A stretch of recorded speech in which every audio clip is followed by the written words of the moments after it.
Quand tu penses avec clarté, c'est comme si chaque pièce de ta vie trouvait sa juste place. Tes actions s'alignent, tes priorités deviennent évidentes et ton énergie commence à travailler en ta faveur. Mais quand ton esprit est confus, tout s'en mêle. Tu perds du temps dans ce qui ne compte pas, tu dis oui à des choses qui t'épuisent, et sans t'en rendre compte, tu éteins peu à peu la vie que tu veux réellement vivre. Combien de fois as-tu terminé la journée épuisé, avec la sensation que rien n'a changé? Combien d'opportunités as-tu laissé passer parce que tu étais prisonnier d'habitudes qui t'entraînent vers le bas et te maintiennent au même endroit? Le stoïcisme nous enseigne que la vie est façonnée par les habitudes que nous cultivons. Et si tu n'as pas le courage de couper celles qui t'affaiblissent, elles deviendront des chaînes invisibles. Chaque jour qui passe, ces chaînes se resserrent, t'attachant exactement à ce que tu voudrais laisser derrière toi. Aujourd'hui, je vais te montrer 10 habitudes que tu dois abandonner dès maintenant pour retrouver ton temps, ton énergie et ta clarté. Et pour transformer cette décision en un engagement réel, écris en commentaire, aujourd'hui, je choisis de vivre avec clarté. Je suis stoïcien. Parce qu'écrire est plus qu'un geste, c'est le premier pas pour sortir une décision de ton esprit et la matérialiser dans la réalité. Avant la première leçon, je te demande seulement 2 choses, aime cette vidéo et abonne-toi à la chaîne. Maintenant, commençons. 1. Arrête de laisser les circonstances décider pour toi. Les stoïciens appelaient « citadelle intérieure » cette forteresse invisible en nous, le seul lieu où personne ne peut entrer sans notre permission. Marc Aurèle disait « ces choses ne peuvent pas toucher l'âme ». Et il savait de quoi il parlait. Entouré de trahison, de maladies et de pertes, il gardait son calme. Pas parce qu'il menait une vie facile, mais parce qu'il comprenait une vérité que la plupart oublient, ce qui se passe dehors ne définit pas qui tu es à l'intérieur. Pense à une journée lourde, tu te réveilles fatigué, les embouteillages sont insupportables, tu reçois un message avec une mauvaise nouvelle et, pour couronner le tout, quelqu'un lâche un commentaire blessant. À ce moment-là, tu sens ton moral s'effondrer. Mais pose-toi une question, est-ce que ces choses ont vraiment le pouvoir de ruiner ta journée, ou est-ce toi qui leur donne ce pouvoir? C'est comme être au milieu d'une mer agitée.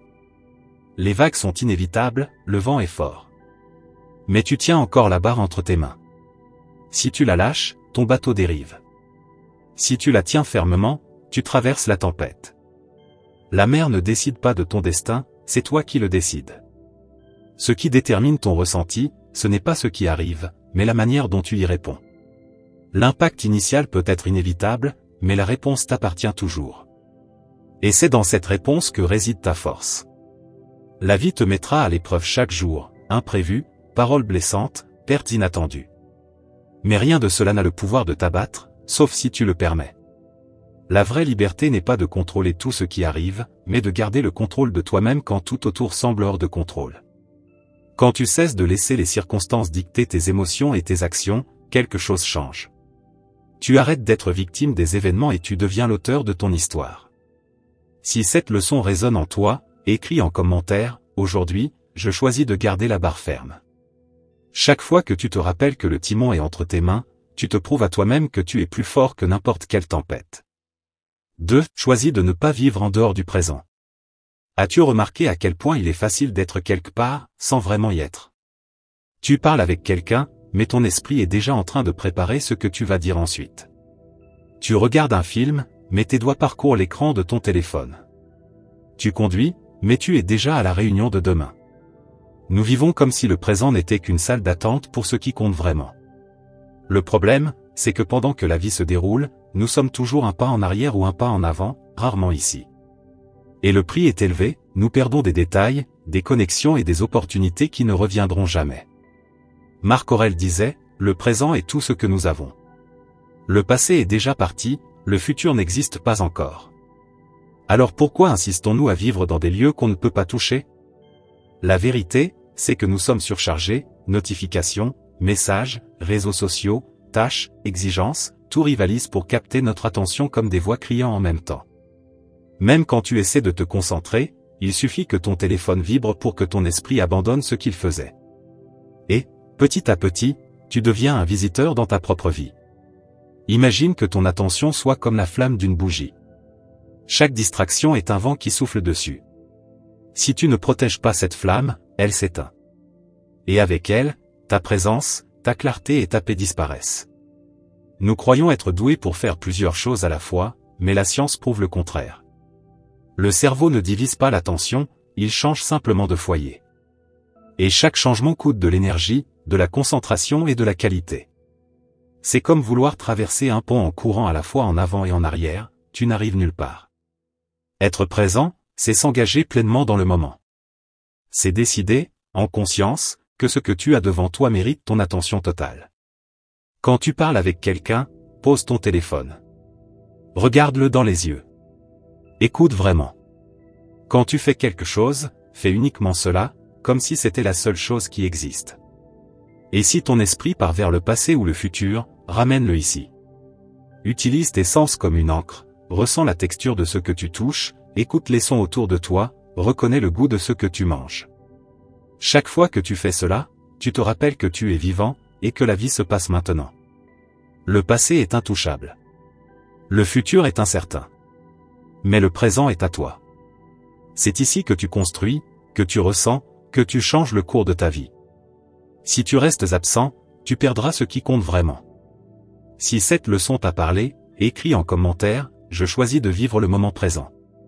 Parce que chaque fois que tu t'ancreras dans l'instant, tu te prouveras que tu es en contrôle. Et quand tu es en contrôle, l'anxiété perd son pouvoir sur ta vie. 3. Ne transporte pas la négativité avec toi. As-tu remarqué à quel point les pensées négatives peuvent déformer tout ce que tu vois?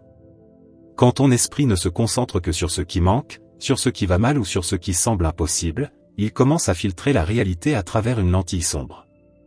Et même entouré de choses positives, tout paraît sans vie. C'est comme porter des lunettes sales, le problème n'est pas dans le monde, mais dans la lentille avec laquelle tu regardes. Marc Aurèle disait, la vida est pensamiento. Car si tes pensées sont tournées vers l'incapacité, la défaite et la méfiance, c'est exactement ce que tu trouveras dans chaque situation. Pense à un entretien d'embauche. Si tu entres en te disant, je ne suis pas assez bon. Il y a des gens plus qualifiés que moi. Je n'ai aucune chance, ton attitude le trahit déjà. Ta voix tremble, ton corps se referme, tes réponses deviennent incertaines. Ainsi, ce que tu redoutais se confirme, non pas parce que tu n'avais pas les compétences, mais parce que tu portais déjà la défaite avant même de commencer. Ou imagine que tu envoies un message à un ami et qu'il tarde à répondre. Ton esprit s'emballe, il m'évite. Je ne compte plus pour lui. Mais peut-être est-il simplement occupé, ou il a juste oublié de répondre. Pourtant, la pensée négative crée un problème qui n'existait pas et t'arrache ta paix intérieure. Ces pensées sont comme des nœuds dans une corde. Chaque fois que tu imagines le pire, le nœud se resserre. Avec le temps, la corde devient si tendue que tu te sens prisonnier. Mais tout ne peut être défait. Et cela commence quand tu choisis de questionner chaque pensée qui t'attire vers le bas.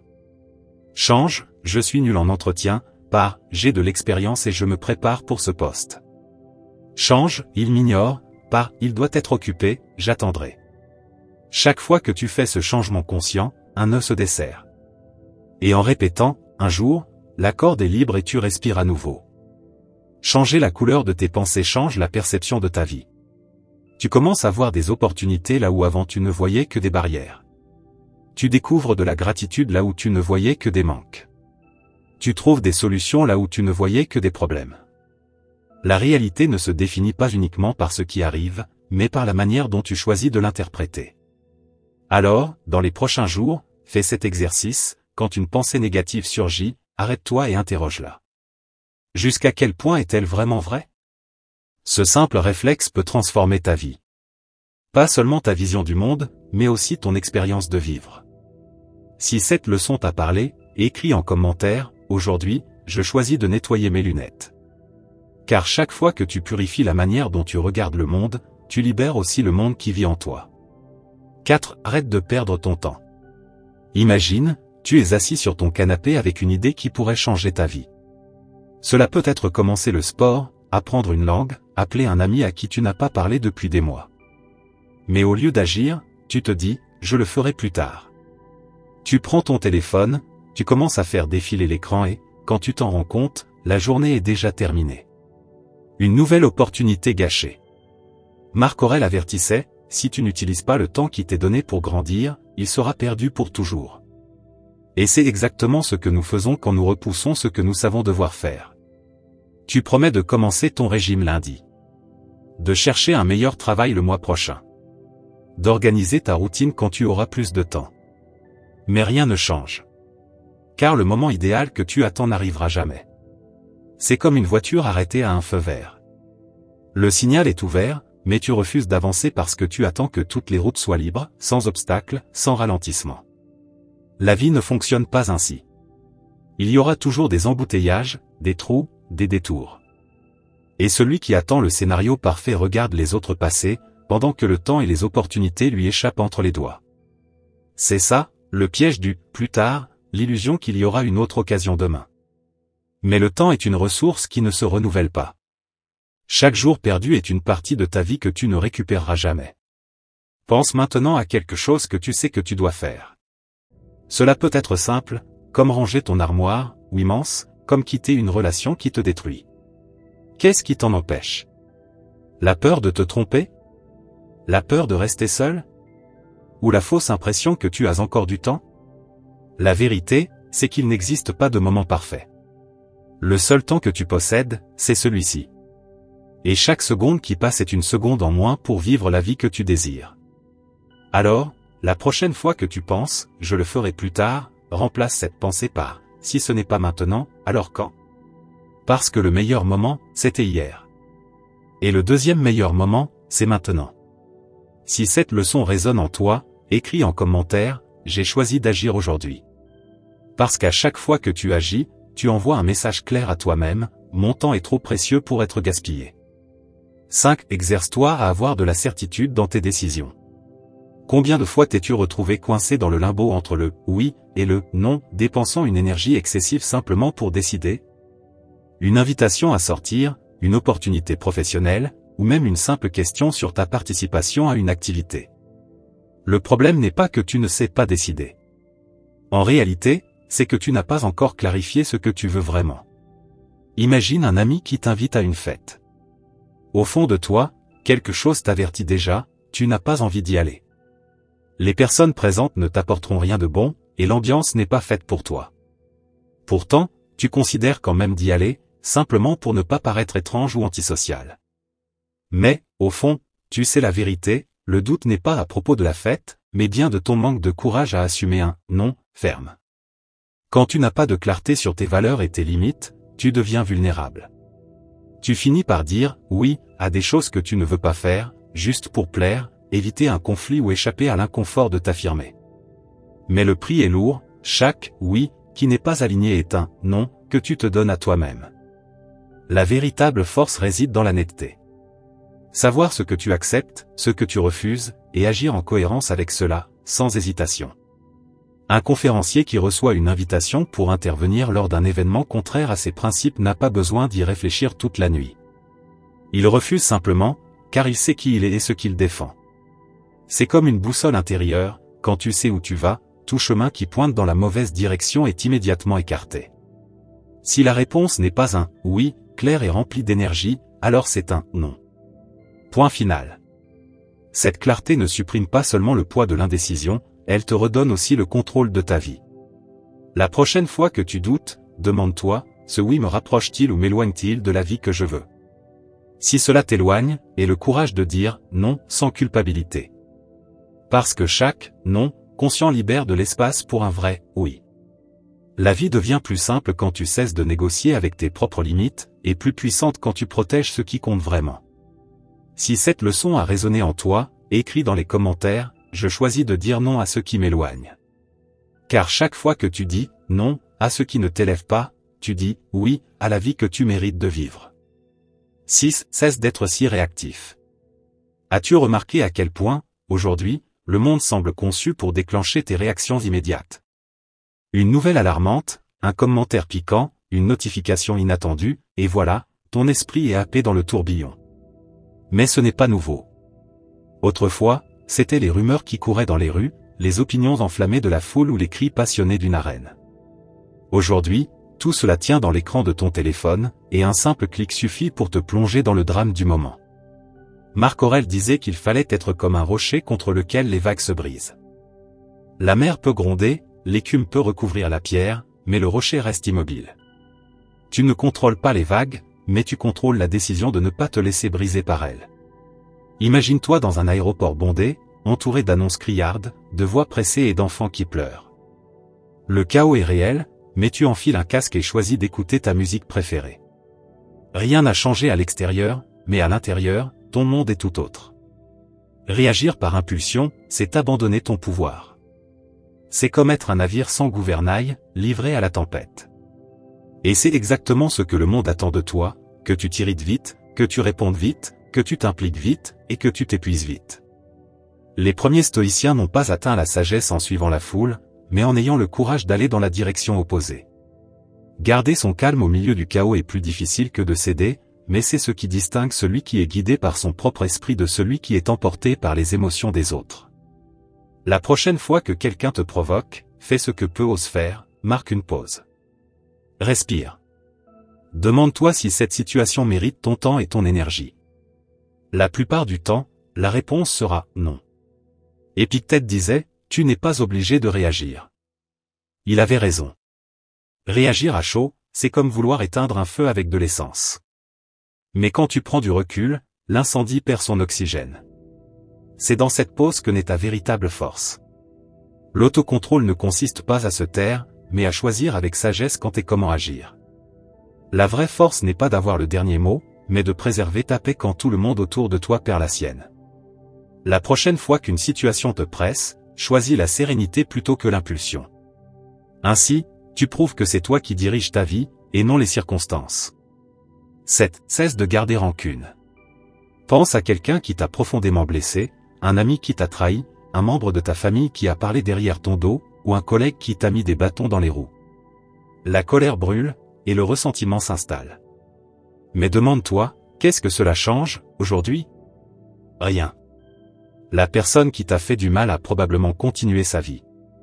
Peut-être même qu'elle n'y pense plus du tout, alors que toi, tu restes prisonnier du passé, portant un fardeau qui ne fait que t'alourdir. Marc Aurèle disait d'observer ceux qui ont gardé rancune jusqu'à la fin, où sont-ils maintenant? Morts et enterrés, et leur ressentiment ne les a menés nulle part. Car le ressentiment agit ainsi, il ne change pas le passé, mais il ronge le présent. Il te vole la paix, l'énergie et le temps. Chaque trahison, chaque injustice, chaque parole cruelle que tu ressasses est comme une pierre supplémentaire dans un sac déjà trop lourd. Et tu continues à avancer, haletant, sans réaliser que c'est toi qui choisis de porter ce poids. Lâcher prise, ce n'est pas prétendre que ça n'a pas fait mal, ni effacer ce qui s'est passé. C'est simplement refuser de nourrir la douleur. C'est décider que cette blessure n'aura plus de place dans ta vie.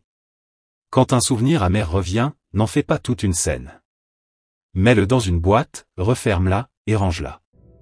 Tu sais qu'elle existe, mais tu n'as pas besoin de l'emporter partout. Pense à quelqu'un qui t'a blessé il y a des années. Tu as sûrement déjà oublié bien des détails, mais le goût amer demeure, comme une ombre. Imagine maintenant, et si tu laissais cette ombre derrière toi, aujourd'hui même? Le soulagement serait immédiat. Le passé ne change pas, mais ta relation avec lui, oui. Devant toi, deux options, continuer à boire le poison en espérant que l'autre en souffre, ou bien reprendre la clé de ta prison et sortir par la porte. La rancune n'est pas la justice, c'est une condamnation à perpétuité que tu t'infliges toi-même. Lâcher prise, ce n'est pas de la faiblesse, c'est du courage. C'est la liberté. Si cette leçon t'a parlé, écris dans les commentaires, aujourd'hui, je choisis de déposer le fardeau. Parce qu'à chaque rancune que tu abandonnes, tu récupères une part de ta vie. Et cela vaut infiniment plus que n'importe quelle vengeance. 8. Cesse d'être si prévisible. As-tu remarqué comment certaines personnes semblent savoir exactement ce que tu vas dire, comment tu vas agir, quelle décision tu prendras? C'est parce que toi-même tu leur as donné toutes les clés. Tu as livré toutes tes cartes. Tu as raconté tes plans, révélé tes insécurités, ouvert les portes de ta vie sans même te demander si la personne à tes côtés souhaite réellement ton bien ou si elle attend simplement que tu trébuches. Nous vivons à une époque d'exposition compulsive. Nous publions ce que nous mangeons, où nous sommes, ce que nous ressentons, sans filtre, sans prendre une pause pour réfléchir. C'est comme laisser la porte de ta maison grande ouverte et espérer que seules des personnes bien intentionnées entreront. Mais tout le monde n'entre pas pour ton bien. Marc Aurèle disait que nous devions protéger notre essence comme un trésor, en gardant précieusement ce que nous avons de plus précieux. Lorsque tu exposes chaque pensée, chaque émotion et chaque projet, tu ne fais pas que t'ouvrir, tu te fragilises. Pense à une partie d'échecs. Si tu révèles ta stratégie dès le début, ton adversaire sait déjà comment te battre. Dans la vie, c'est pareil. Lorsque tu montres trop tes pas, tu deviens prévisible et vulnérable. Ce besoin de tout dévoiler naît souvent d'un désir caché, la recherche de validation. Tu veux que les autres approuvent tes décisions. Apprends à être sélectif. Avant de partager quelque chose d'important, demande-toi, cette personne mérite-t-elle de savoir cela? Veut-elle vraiment mon succès ou veut-elle seulement surveiller mes pas? Tu n'as pas besoin d'être un livre ouvert pour être authentique. Parler moins, ce n'est pas cacher, c'est te protéger. C'est garder un peu de mystère, préserver tes intentions, blinder tes projets. C'est avancer en silence pendant que le monde fait du bruit. Les gens n'ont pas besoin de tout savoir de toi pour te respecter. Parle moins, observe davantage et garde le contrôle sur toi-même. Si cette leçon a du sens pour toi, rappelle-toi, tout le monde n'a pas besoin de connaître mes pas. Chaque fois que tu gardes pour toi ce qui est important, tu protèges ta paix. Et la paix vaut plus que n'importe quelle approbation. 9. Cesse de précipiter les choses. As-tu déjà essayé de tout faire en courant, pour finalement tout empirer? Tu pars en retard pour le travail, tu cours, tu oublies ton téléphone, tu renverses ton café sur tes vêtements et, au final, tu arrives quand même en retard. C'est comme si la précipitation était un raccourci qui t'éloigne toujours de ton but.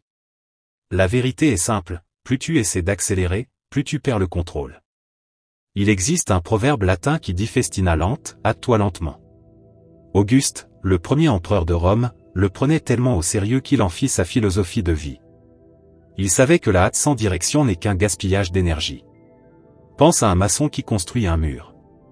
S'il pose les briques trop vite, sans vérifier l'alignement, le mur sera tordu et risque même de s'effondrer.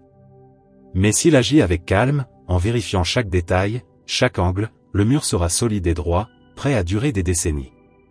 Dans ta vie, c'est la même chose. Quand tu agis avec précipitation, tu te trompes, tu ignores des détails, tu prends des décisions impulsives, tu oublies l'essentiel et, au final, tu dois recommencer ton chemin. C'est pour cela que dans l'entraînement militaire on dit, lentement c'est fluide, et fluide c'est rapide. Quand tu avances avec discipline, attention et concentration, le résultat arrive et il arrive bien. La prochaine fois que tu auras envie de tout résoudre en courant, arrête-toi. Respire, regarde ce qui compte vraiment et fais seulement ce qui est à ta portée à ce moment-là, sans brûler d'étapes. Car la précipitation est l'ennemi de la perfection, tandis que le calme est la base de toute victoire solide. Si cette leçon résonne en toi, dis-toi, je choisis le bon rythme. Car chaque fois que tu ralentis pour bien faire les choses, tu prouves que tu préfères construire pour durer et non pour impressionner un instant. 10. Ne dépense pas plus que tu ne gagnes. Nous vivons dans un monde qui transforme la consommation en statut et la dette en style de vie. Tu ouvres ton téléphone et tu es bombardé de publicités, vêtements de marque, voitures, voyages parfaits, restaurants coûteux, objets indispensables. Le message est clair, si tu n'as pas ça, tu es en retard. Mais le problème n'est pas seulement de dépenser, c'est le cycle invisible qui se crée. Tu achètes pour te sentir mieux, et peu de temps après, tu ressens à nouveau le besoin de quelque chose de nouveau. C'est comme essayer de remplir un seau percé, peu importe combien d'eau tu mets, il ne se remplit jamais. Pense à la dernière fois que tu as acheté quelque chose que tu désirais. Tu l'as reçu, tu l'as utilisé, tu l'as posté sur les réseaux sociaux, et quelques jours après, ce sentiment de nouveauté avait disparu. Le plaisir est parti, le vide est revenu. Alors tu pars en quête du prochain objet, de la prochaine dose de dopamine, et le cycle recommence. Consommer n'est pas le problème. Il est naturel de vouloir des choses qui facilitent la vie ou apportent du confort. Un nouveau téléphone, des vêtements qui te mettent en valeur, un voyage qui t'inspire, tout cela peut être positif. Mais ce que le stoïcisme nous enseigne, c'est que nous devons bâtir une identité et un caractère dont la valeur ne dépend pas de l'extérieur. Car tout ce qui vient de l'extérieur peut se perdre. Mais ce que tu es, personne ne peut te l'enlever. Le danger commence quand la consommation cesse d'être un choix conscient et devient une anesthésie émotionnelle. La nouvelle voiture ne guérira pas ton insécurité. Le sac de luxe ne construira pas ton estime de toi. Le voyage de rêve ne comblera pas le vide que tu portes à l'intérieur. Marc Aurèle disait que la véritable liberté est de désirer moins, pas d'avoir plus. Quand tu te libères du besoin d'acheter pour te sentir complet, tu découvres que tu avais déjà en toi ce que tu cherchais à l'extérieur. La vie est comme une balance, d'un côté, les dépenses, les désirs, les objets, de l'autre, la paix, la simplicité, la liberté. Plus tu charges le côté matériel, plus il est difficile de trouver l'équilibre. Mais quand tu réduis l'excès, la balance s'aligne à nouveau et l'équilibre revient. La tempérance est ce juste milieu. Ce n'est pas une privation, mais une conscience. C'est choisir de dépenser dans ce qui apporte réellement de la valeur, et non dans ce qui sert seulement à impressionner ou à apaiser un malaise passager. La prochaine fois que tu voudras acheter quelque chose, arrête-toi et demande-toi, en ai-je vraiment besoin, ou suis-je en train d'essayer de combler un vide? Cette pause est l'endroit où naît la liberté. Car la vraie richesse n'est pas d'avoir plus, mais de désirer moins. Chaque fois que tu choisis la conscience plutôt que l'impulsion, tu ne protèges pas seulement ton portefeuille, tu construis une vie où l'argent travaille pour toi, et non l'inverse. Merci d'être arrivé jusqu'ici. Si cette réflexion t'a aidé à voir les choses sous un autre angle, je t'invite à t'abonner à la chaîne. Ici, nous continuons ensemble, à réfléchir, à grandir et à bâtir une force intérieure.